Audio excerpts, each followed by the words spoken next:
बिस्मिल्लाहिर्रहमानिर्रहीम, अस्सलाम वालेकुम। साराना का सलाम कबूल कीजिएगा। बहुत बहुत ईद मुबारक, बहुत बहुत ईद मुबारक। जहाँ पे भी हैं, पाकिस्तान में हैं, बाहर हैं, दुनिया के किसी कोने में हैं, हम मेरा दिल से आप ईद मुबारक कबूल करें। और मेरी दुआ है कि इस आज अजीम दिन के ऊपर अल्लाह ताला आपकी मुश्किलात को आसान करे। दायरे गैर में रहने वाले जो मेरे पाकिस्तानी हैं उनके लिए स्पेशल आई लव यू, और मैं उनके लिए हमेशा ही दुआ गो रहता हूँ। मेरी असल स्ट्रेंथ वो हैं। पाकिस्तान में रहने वाले भी है ना कि तुसी नाराज़ हो जाओ, तुसी भी मेरी स्ट्रेंथ हो, लेकिन दायरे गैर में रहने वाले जो है ना वो मेरा एक स्पेशल आई लव यू हैं, जो इतनी दूर से बैठ के पाकिस्तान से मोहब्बत करते हैं, पाकिस्तान के लिए सोचते हैं, पाकिस्तान के लिए कमाते हैं। पाकिस्तान की रीढ़ की हड्डी है माशी। वक्री गल है कि हम एहसान फरामोश लोग हैं, हमने कभी आपको वो इज़्ज़त तकरीम मुकाम नहीं दिया जो आपको देना चाहिए, लेकिन मेरे दिल में आपका बड़ा मुकाम है। आज ईद है, बहुत बहुत बहुत बहुत ईद मुबारक हो। लेकिन मैं एक ज़रा दिल पे बोझ भी महसूस करता हूँ एक बतौर पाकिस्तानी। जब मैं इर्द गिर्द नज़र डालता हूँ तो यकीन करो मेरा दिल में कहना यार कादी खुशी, कादी ईद यार। गरीब लोग जो हैं पाकिस्तान के, वो इस वक्त जिस मुश्किल सूरत हाल में है कुछ बताने वाली बात ही नहीं है। तनख्वाहदार तबका तो पिस के रह गया ना, उन्होंने कोल तो साह लैन की गुंजाइश नहीं की। लेकिन चले, दिलों में रंगे तबस्सुम ना, लबों पे रंगे तबस्सुम ना, दिल में मौज सरूर। मेरे वतन के गरीबों की ईद क्या होगी। चलो कोई नहीं। एक वो भी गए जड़ा अडयाले बैठा हुआ है, वो आज ईद के दिन अकेला एक कमरे में बैठा ज़रूर सोच रहा होगा कि मैं जिस कौम के लिए मैंने ये सब कुछ किया, आज वो कौम जो है अपनी खुशियों में मुझे याद रख भी रही है या नहीं रख रही। वो शख्स जिसने पाकिस्तान के अंदर गरीबों की बात की, ये 29 रुपये फिर पेट्रोल बढ़ने लगा है, 90-95 पे जान लगा है। आपको याद है कि जब उसके ऊपर एक दफ़ा प्रेशर आया था और पेट्रोल $100 से ऊपर चला गया था, तो उसने 10 रुपये बढ़ाने के बजाय कम कर दिए थे। बड़ा रोला पाया लोगों ने, उन्होंने कहा नहीं, मैं अपने आम आदमी पर बोझ नहीं पड़ने दूंगा। आपको याद है ना कि कोविड के अंदर जब पूरी दुनिया की इकॉनमी हिल गई थी, अमेरिका ने कितने $1 ट्रिलियन का बेल आउट पैकेज दिया था, सारे लता कम गई सन। एक पाकिस्तान था जिसको मॉडल के तौर पे कहा गया कि इतने क्राइसिस में भी इमरान खान ने अपने गरीब पाकिस्तानियों के लिए मुश्किल नहीं खड़ी होने दी थी। आज वो शख्स जेल में बैठा हुआ है, सोच रहा होगा कि यार मैंने जिस कौम के लिए ये सब कुछ किया, उस कौम ने मेरे साथ क्या किया। मुझे नहीं बाकियों का पता भाई, मैं अपनी बात करता हूँ कि मैं खान साहब, मैं आपको मिस कर रहा हूँ। ये ईद मेरे लिए बेमायनी है। मेरे लिए ये ईद तब होगी जब आप पाकिस्तान हम सब में बैठेंगे। मैं जब आप वज़ीर आज़म थे 3-3.5 साल, मैं एक दफ़ा भी तानू नहीं मिला। जब आपको इक़्तिदार आएगा, मेरा वादा है मैं आपको नहीं मिलूँगा, लेकिन आज मैं आपके साथ हूँ, क्योंकि आज आप पाकिस्तान के 24 करोड़ लोगों के साथ खड़े हुए। और मुझे यकीन है कि पाकिस्तानी आपको नहीं भूले। मजबूरी है, हालात ऐसे हैं, हम कमज़ोर लोग हैं, डरपोक लोग हैं, हम ईरानी नहीं हैं जो खड़े हो जाए। हम तो हर ताकतवर के सामने सर झुकाना जानते हैं, लेकिन इसके बावजूद भी आप हमारे दिलों में रहते हैं। खान साहब के हवाले से बहुत सारी चीज़ें चल रही हैं, लेकिन अगर मैं ये आपको कहूँ कि आज तारीख़ है 21 है मेरा ख्याल है, और क्या तारीख़ है जी आज है, कल अच्छा 21 तारीख़ है, तो ये समझ लें कि टरू मरू के 1-2 दिन बाद खान साहब पिम्स हॉस्पिटल जा सकते हैं। मैं आपको पहले बता रहा हूँ कि अगले 3 दिनों में खान साहब पिम्स हॉस्पिटल जाएंगे, और मैं ये बताऊंगा कि इसके पीछे क्या रीज़न है। और दूसरी बड़ी इंपॉर्टेंट चीज़ ये कि इमरान खान आज जेल में है। आप बहुत बातें कर सकते हैं जी, उसका ये भी था, ये भी था, लेकिन कुछ चीज़ें ऐसी हैं जो आम पाकिस्तानियों की नज़र से दूर हैं कि उसका असल जुर्म क्या है जिसकी वजह से वो आज अडयाला के अंदर है। सबसे पहले तो ये कि खान साहब, मैं जो कह रहा हूँ कि वो अगले 3 दिनों के अंदर किसी वक्त भी आपको पता चलेगा कि वो पिम्स हॉस्पिटल गए हैं। तो उसकी रीज़न ये कि आपको याद होगा कि उनको एक इंजेक्शन लगता है हर महीने। वो इंजेक्शन लगा था, ये है मार्च है और फरवरी, जनवरी में मेरा ख्याल है 25 को या 24 को उन्हें इंजेक्शन लगा था। तो हर महीने उन्हें एक इंजेक्शन लगना होता है। पिछले महीने का इंजेक्शन लग चुका है। अगले 3 दिनों में वो डेट है जब खान साहब को इंजेक्शन लगना है और उन्होंने पिम्स जाना है। कह ये रहे कि जो उनको दूसरा इंजेक्शन लगा तो उससे उनकी आईसाइट में बेहतरी नहीं आई, और उसके बाद आपको याद होगा कि दो दफ़ा टीम जो है अडयाला जा चुकी है। अब जो आखिरी बार टीम अडयाला गई है वो तो खैर इस्लामाबाद हाई कोर्ट के हुक्म पे गई है, और जो मेडिकल बोर्ड बना है वो नया वो मेडिकल बोर्ड जो था वो डॉक्टर आरिफ और डॉक्टर नदीम जो हैं वो हॉस्पिटल गए हैं, उन्होंने जाके खान साहब का चेकअप भी किया है, एक रिपोर्ट बनाई है। ये रिपोर्ट सबमिट होगी कमिश्नर इस्लामाबाद को। अगर इस रिपोर्ट में ये लिख दिया जाता है कि खान साहब को फौरी तौर पे ज़रूरत है शिफ्टिंग की, तो फिर शिफ्टिंग हो जाएगी। लेकिन पहले मरहले पे खान साहब अगले 2-3 दिन के अंदर खान साहब जो है वो जा रहे हैं, पिम्स हॉस्पिटल जाएंगे और वहाँ पे उनका, अब ये मुझे नहीं पता कि वो दिन कौन सा बनता है। तुसी कैमरे लेके उत्थे बह जाओ, पहले ही एक लड़का बेचारा वीडियो बनाने में अभी तक उसकी ज़मानत नहीं। मैं तुहानू नहीं कहता भाईजान तुसी अपनी ईद गुजारो, लेकिन मैंने आपको ये बता दिया कि अगले 3 दिनों में ऐसा हो सकता है। अब आज खान साहब जेल में क्यों है? 2 चीज़ें, एक तो ये कि जी उन्होंने पाकिस्तान के ताकतवर हलकों को चैलेंज दिया, उन्होंने पाकिस्तान के जो ये एक पूरा माफिया है जिसने पाकिस्तान के वसाइल को कब्ज़े में किया हुआ है उनको चैलेंज किया, ये एक अलग चीज़ है। लेकिन आज आप अगर ईरान और अमेरिका की जंग को देखें तो अब आपको एक बात समझाता हूँ। औरिया मकबूल जान साहब का कहना है कि उन्होंने खुद इमरान खान ने उन्हें बताया, मतलब वह नहीं कहा कि किसी ने लंघ दिया टपते कहता।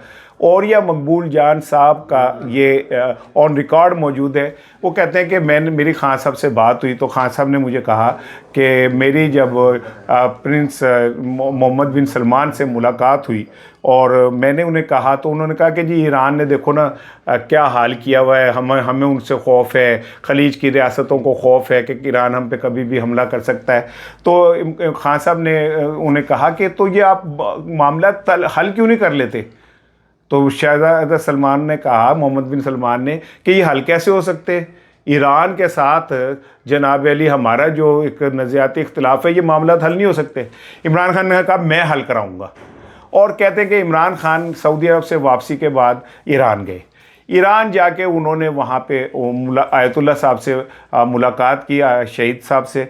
तो उन्होंने कहा कि मुझे भी कोई एतराज़ नहीं है अगर सऊदी अरब हमसे दोस्ती करना चाहता है। आपको याद है कि अभी कुछ अर्सा पहले सिफारत खाने भी एक दूसरे के खुले ये हुए, ये वही क्रेडिट था इमरान खान का जो इमरान खान ने एफर्ट की थी। कहते हैं कि इमरान खान ईरान से बात करके जब वापस सऊदी अरब गए और मोहम्मद बिन सलमान से मिले तो उनका जो आली सेट मेरी बात हो गई है, अब आप लोगों को आमने सामने बिठाना है। तो मोहम्मद बिन सलमान ने ऐसे करके इशारा करके अमेरिका की तरफ कहा कि वो नहीं मानते, उन लोग अच्छे गल मुक गई। अब आपको समझ आई कि इमरान खान का एक जुर्म क्या है। एक जुर्म यह है कि वो इस जंग को, जो आज जंग हमारे सर पर मुसल्लत है, उसे बहुत पहले उसने फोर्सी कर लिया था और बहुत पहले फोर्सी करके उसने इस जंग के तदारुक के लिए अपना किरदार अदा किया। ये बहुत बड़ा जुर्म है उसका। नंबर 2, ये आप ऐसे समझें कि ये कुछ साढ़ा डंग टपाऊ पॉलिसी नहीं है कि यार ऐसा करते हैं आज टिंडे गोश्त पका लेते हैं, बेगम कहते हैं नहीं भिंडियाँ पकानी है तो फिर बंदा वही खाता है जड़ा बुढ़ी बना दिए तो फिर अच्छा जी वो बना लो। ये जो अमेरिकन हैं ये 100 साल की प्लानिंग करके चलते हैं और ये इस तरह नहीं है कि कोई अचानक बैठे बैठे ट्रंप दे दिमाग ही फोड़ा उठे तो उन्हें कह जाओ जी कब्ज़ा करो जी चल के हमला कर दो। ये बाय प्लान बाय डिज़ाइन है। इसराइल को पूरी दुनिया के ऊपर गालिब करने के लिए जो यहूदियों का मंसूबा है उसका एक हिस्सा है। हाँ, ये अलहदा चीज़ है कि ये इसराइली बहुत अरसे से मुख्तलिफ अमरीकी सदूर के ज़रिए कोशिश करते रहे लेकिन वो सदूर काबू में नहीं आते थे। एप्स्टेन फाइल बनी, उसके अंदर जो ट्रंप के करतूतें हैं वो रिकॉर्ड हुई और वो करतूतें रिकॉर्ड आपने देखा कि एप्स्टेन को, जेफरी एप्स्टेन को किन पुरस्रार हालात में मारा गया। जहाँ पे उसे मारा गया उससे पहले उसके कैमरे बंद हो गए, जिस जगह उसे मारा गया वह सिक्योरिटी गायब कर दी गई। उसके बाद उसे कैसे मारा गया, फड़का के मारा गया, कोई सबूत नहीं है क्योंकि उसके सीने में इतने बड़े बड़े लोगों के राज थे कि उसका मरना ही बनता था। लेकिन उसके बावजूद जो एप्स्टेन फाइल तैयार हैं जिसमें 53 सफ़ात कहते हैं कि ट्रंप की ज़िंदगी के हवाले से, खैर वो ट्रंप ब्लैकमेल हुआ और उसके बाद ईरान के ऊपर हमला हुआ। और ये जो अब इमरान खान बहुत पहले इस हमले को महसूस करके कोशिश कर चुका था कि ईरान और सऊदी अरब के अंदर ये मामलात किसी तरह बेहतर हो जाए। दूसरा, ये बात भी तय थी कि ट्रंप ने नेतन्याहू के साथ मिलके उसमें उसदा नहीं पता नेतन्याहू दा जिंदा या मरदा, मेरे वालों तो कदों दा मर जाए, मेरे वालों तो वो कदों दा मर गया है। उसकी आप वीडियो ले आए, तीसरी ले आए, लेकिन मैं ये आपको बता दूं, अगर वो मरा नहीं है तो इंतहाई बुज़दिल भगोड़ा है, जो छुपता फिर रहा है, जो सामने नहीं आता, जो डरपोक है। वैसे मेरे राय में तो वो मर गया, खस कम जहां पाक, मेरे वालों तो मुक गया है जदों दा भी होया। लेकिन ये तय हो गया था कि जनाब अली अब इसराइल ने अब गज़ा के ऊपर का करना है। आप देख लें कल मस्जिद अक्सा के अंदर नहीं जब नमाज हो सकी ईद की, 69 ईयर्स आफ्टर 59 ईयर्स, 1967 के बाद ये पहली दफ़ा हुआ है कि मस्जिद अक्सा में मुसलमान नमाज नहीं पढ़ सके 59 ईयर के बाद। अब समझे चीज़ों को क्या होने जा रही है। प्लान ये भी है, खाकम बदन अल्लाह माफ़ करे अस्तगफुरुल्लाह, कि मस्जिद अक्सा को शहीद करके और वहाँ हिकल सुलेमानी बनाया जाएगा। लेकिन उससे पहले ईरान को तबाह करना और उसके बाद पाकिस्तान की बारी है, ये तय था। इमरान खान इस चीज़ को फोर्स कर, इंटरनेशनल इस्टेब्लिशमेंट ये कभी नहीं चाहती थी कि इमरान खान बाहर होता, उसने अपनी लात अड़ानी थी, उसने अपना स्टैंड लेना था, वो तो पहले ही एब्सोल्युटली नॉट कह चुका था। इमरान खान का दूसरा जुर्म ये है। तीसरा जुर्म ये है कि इसराइल और पाकिस्तान सफ़ा फाड़ दे, कभी भी ऐसा हो ही नहीं सकता था कि एक पेज पे हो जाते या एक किसी प्लेटफॉर्म पे होते। वो उसको तो कितने, अब से कोई 15 साल 20 साल पहले लाखों रुपए करोड़ों रुपए उस टाइम की ऑफर हुई। इंडिया के अंदर एक कॉन्फ्रेंस थी जिसमें सलमान रश्दी मरदूद भी मौजूद था, उसने इनकार कर दिया था इमरान खान ने, कहा मैं नहीं जाऊँगा। उन्होंने कहा जी वो किसी और सेशन नहीं होगा, तो उन्होंने कहा मैं लानत भेजता हूँ ऐसी जगह पर। तीसरा जुर्म। अब ये सारी चीज़ों के बाद इमरान खान बाहर कैसे आ सकता है, इस बात को समझे। वैसे तो 2 अदालतों की समातें हों, जो 2 अपीलें इमरान खान वटते पे बाहर आ रहा है, लेकिन इस तरह मुमकिन नहीं। हाँ, अब क्या होगा अगर ईरान सरवाइव कर जाता है, जो इंशाल्लाह करेगा, तो उसके बाद ये लिख ले कि ट्रंप की इम्पीचमेंट हो जानी है, ट्रंप जलीलो रुस्वा होकर निकलेगा। अब जब जलीलो रुस्वा होकर निकलेगा तो उसने वो कार्ड जो इन शहबाज शरीफ हुक्मरानों के खिलाफ खेला कि उसने अपने सेनेटर्स को कहा कि करो फ्री इमरान खान, ट्वीट करो, ये डर गए, पहुंच गए पाए दोस्तों आर्डर लाओ साढ़े लिए, जो भी हुक्म है हम हाजिर हैं। तो उसने कहा अच्छा फिर जो मैं कह रहा हूँ करते जाओ। अब जब ट्रंप फारिग होगा तो उसके बाद एक रिजीम चेंज अमेरिका में आएगी, और जब अमेरिका से रिजीम चेंज होगी तो डेफिनेटली अमेरिका का हाथ जो इस टाइम इस हुकूमत के ऊपर है वो ख़त्म हो जाएगा। जब वो ख़त्म होगा तो डेफिनेटली इमरान खान के लिए भी मुश्किलात ख़त्म हो जाएंगी, क्योंकि जब वो ही नहीं लेंगे जो इमरान खान को अंदर रखना चाह रहे हैं, तो फिर कैसे मुमकिन है कि इमरान खान अंदर रहे। ये मैंने आपको नक्शा, एक सहाफ़ी हूँ, मैं आपको तजिया करके दे सकता हूँ, मैं तजिया करके दे रहा हूँ। और एक चलते चलते सुन लें, इस्लामाबाद हाई कोर्ट ने ये वफाकी हुकूमत शहबाज शरीफ के एक और बदअमली को बेनकाब किया। मैं कहना उन्होंने खोल के उनका चेहरा ही गंदा करके रख दिया। आपको याद है कि अभी कुछ दिन पहले एक रोला पड़ा था कि जो ग्रेड 20-21 के ऑफिसर्स हैं उनको अचानक रिटायर्ड ज़बरदस्ती जबरी करवा दिया गया और जूनियर्स को प्रमोट कर दिया गया। 2025 में एक वो हुई इजलास जिसमें इसहाक डार प्रिजाइड कर रहे थे, उन्होंने जनाब जो यस सर कहने वाले थे और जो अपराइट लोग थे, जो गलत को गलत कहते थे, जो क्या नाम है करप्ट नहीं थे, जो करप्ट हुकूमत का हिस्सा नहीं बनते थे, उन सब को उठा के बाहर फेंक दिया। और वो लोग जो कहते थे यस सर हुक्म करें, उनको तरक्कियाँ दे दी। इसके बाद ये 6 लोग थे, ये इस्लामाबाद हाई कोर्ट चले गए। उन्होंने कहा जी ये क्या गल हुई कि अगर हम हुकूमत की करप्शन का हिस्सा नहीं बनेंगे, उसके फ्रॉड का हिस्सा नहीं बनेंगे तो हमारे साथ ये होगा। केस चल रहा था, तो केस के बाद इस्लामाबाद हाई कोर्ट ने जो फैसला दिया, उन्होंने कहा जी शट अप, ये कौन सा तरीका है। और वो जो 6 अपराइट लोग थे उनकी बात सुनी गई। उनमें बहुत सारे नाम हैं। सोहेल अली ख़ान वजारत इत्तलात के एक बड़े सीनियर अफसर थे, वो PIO भी रहे, सेक्टर इन्फॉर्मेशन भी रहे।